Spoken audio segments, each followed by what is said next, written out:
Goeiedag, good day, fellow South Africans from a warm Brisbane. And before I start this video, I have to show you my t-shirt, and I'll explain why. Okay? I don't know if I've got this right, but I think you might be able to see Michael van Gerwen on the back, MVG, and a few signatures. Now,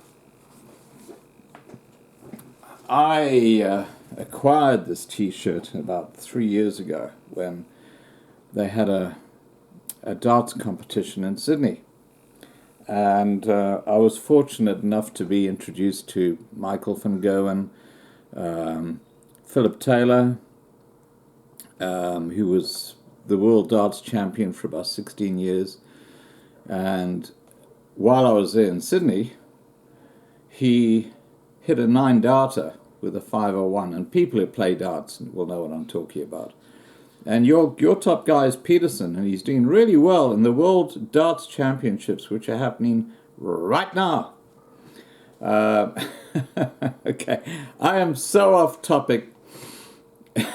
I'm sounding like Julius Malema, or I'm sounding whatever. Okay, let me get back to the topic.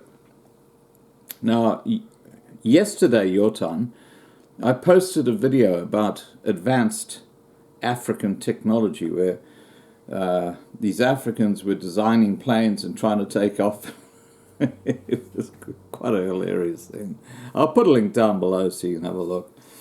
But the more important issue here is, if you're thinking of traveling, don't book through South African Airways. And I'll tell you why. You know, South African Airways used to be a highly profitable airline. In fact, it was rated pre-1994 as one of the safest airlines in the world. It had never had an accident. It was always on time. I used to often fly on South African Airways. Oh my God, how things have changed. And that's why I say have a look at the link down below. But there's an article about South African Airways. And yes, it's a state-owned operation or enterprise. And guess what? Like Eskom, like all the others, it's bankrupt.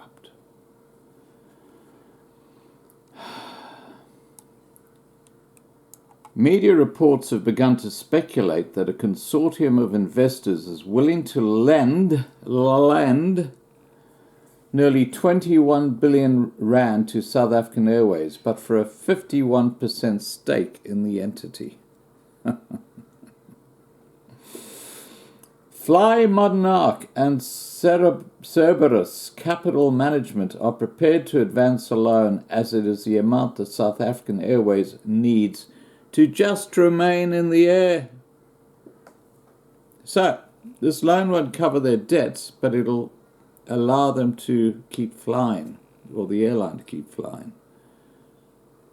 Do you see what's happening? And they want 51% of the company just to keep it flying. Experts state the conditions must be set before the loan and agreement is entered into. Most importantly, all loan guarantees by government or taxpayers must be redeemed. Opinion polls believe it will be the beginning of the end for the state-owned airline, a once proud South African airline. So it's only taken just over 20 years for the ANC government to bring what was a highly profitable airline into a stage of bankruptcy. As I said to you earlier, if you think you're flying anywhere in the world, or even inside South Africa, stay away from South African Airways, because if they go bankrupt, those tickets won't be worth much and they're not going to take you anywhere. I'm sorry to say that, guys, but that is the truth. We had the same thing happen in Australia about 10 years ago now, when Ansett Airlines went belly up, and hundreds of thousands of people who had booked tickets to fly to different parts of Australia and overseas were left holding a piece of paper that wasn't worth the money it was printed on. So just be very careful about what airline you book when you're traveling overseas. I would suggest something like Qantas, in fact, Singapore Airlines, basically anything but South African Airways. Okay, guys, just a thumbs up on that. Remember to subscribe to be kept informed, and have a great day. Take care, guys. Bye for now.